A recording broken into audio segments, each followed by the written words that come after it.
जो ये कविता कहो गीत प्रस्तुत करने जा रहा हूं वो एक गणित के शिक्षक के जीवन की एक दुविधा रही थी, वो बयान करना चाह रहा हूं। क्या हुआ था कि पहले 3-3, 4-4 दिन की ट्रेनिंग होती थी और गुरुजी सब ट्रेनिंग प्रशिक्षण में वहां पे जैसे पिंडवारा है जहां पे भी उनको स्थान पे बुलाया जाता था वहां आ जाते थे। तो कई साथी बाहर से अन्य जिले से भी रहते थे, तो वो एक जगह सारूगंज ऐसे स्थान पर रहते थे। तो उनकी श्रीमती जी हैं वो शाम को सब्जी लेने साथ साथ जाया करती थी। तो उसी दरमियान भाषा की शिक्षक उनके साथ में रहते थे और उनके मेड़ में है वो आपस में बात करती हुई सब्जी के बाजार में जाती है और कहती है कि मेरे सर स्कूल में इंग्लिश पढ़ाते हैं और घर में भी ज्यादातर इंग्लिश से टॉकिंग करते हैं और बच्चे भी इंग्लिश में टॉकिंग करते हैं। और फिर हिंदी वाले कहते हैं कि हाँ बिल्कुल, हमारे भी परिवार में बिल्कुल हिंदी में ही सर बात करते हैं और बच्चे से हिंदी में बात करते हैं। संस्कृत वाले भी थे, वो भी कहते हैं कि हाँ हमारे भी सुबह से शुरू हो जाता है कि क्यों भूल भविष्य तस्वीर जो भी जितने प्रकार के ब्रह्मा वगैरह जो भी सुबह सुबह शुरू कर देते हैं। अब गणित के शिक्षक की जो श्रीमती थी उनके सामने ये उसको लगा कि यार ये सब मान साहब अपनी अपनी जो पढ़ाते हैं उस विषय में बात करते हैं, अपने गणित वाले क्यों नहीं करते। फिर क्या हुआ कि वो 3 दिन का प्रशिक्षण जैसे जैसे पूरा हो गया, गुरुजी अपना झोला उठा के जैसे घर पे आ गए। घर पे आके उन्होंने देखा घर का माहौल कुछ इस प्रकार से था कि श्रीमती जी के चेहरे पे कुछ ना मुस्कान थी ना कुछ ऐसा पूछा कि भाई कैसे रहे, 3 दिन रहे वहां पे, घर से अलग माहौल था, कोई समस्या हुई कि नहीं हुई। फिर ऐसे ही बैठे थे और फिर चाय वाय का भी कोई नहीं पूछे, पानी का भी नहीं पूछे। उन्होंने थोड़ा सा साहस करके, क्योंकि साहस भी करना पड़ता है, साहस करके पूछा कि भाई समस्या क्या है।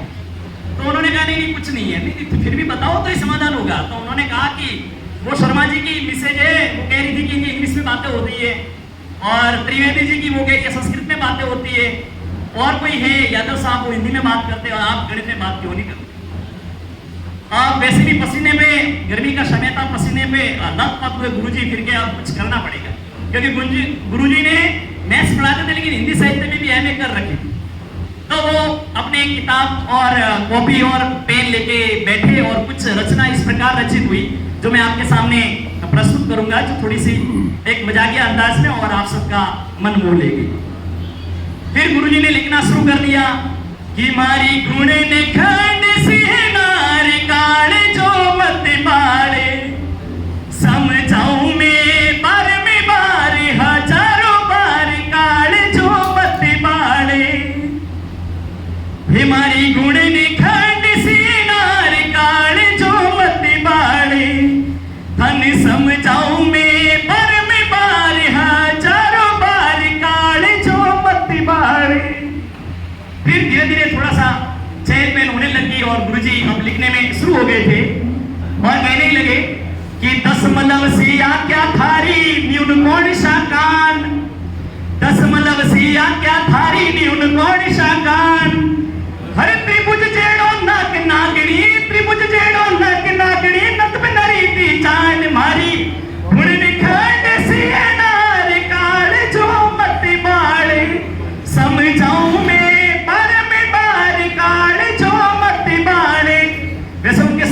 प्राथमिक शिक्षा हो रखी थी तो त्रिभुज रूपी से थोड़ी परिस्थिति जो उनको लगा कि नहीं अब गणित में बातें हो रही है। फिर आगे बढ़े कि वक्र रेखा सिंपल का थारी सरल भिन्न सादात, वक्र रेखा सिंपल का थारी सरल भिन्न सादात, समसट कुछ सा मुंडा पे, समसट कुछ पे मुंडा पे थारी मात्यारी बारात मारी, गुण निखंड सिए नारी काल जो मत बाड़े, समझाऊं में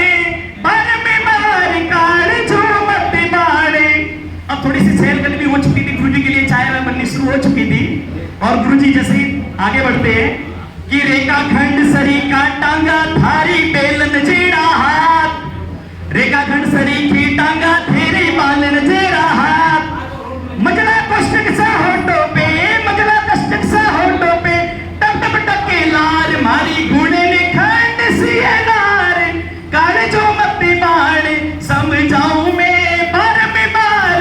हजारों आयत जेड़ी पूरी काया जाने हानि न लाभ,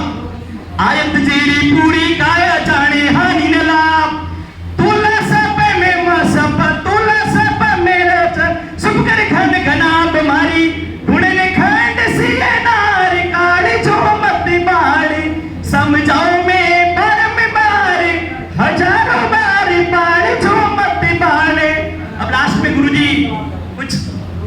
उनको लास्ट में एक पंक्ति है, वो मैं उसमें पूरा समझा देते हैं कि मैं कहाँ फंस गया हूं। थारा मारा गुणा सुयो फुट्यो मारो भाग, थारा मारा गुणा सुयो फुट्यो मारो भाग, आरोई अब रोई हो गयो, आरोई अब रोई हो गयो, मोटे आ गया झाग मारी गुण निखंड सी नारी, काले जो मती बाल समझाऊं मैं बार में बार, हजारों बार काले जो मती बाल, मारी गुणी निखंड सी नारी, काले जो मती बाल समझाऊं मैं बार में बार, काले जो मती बाल।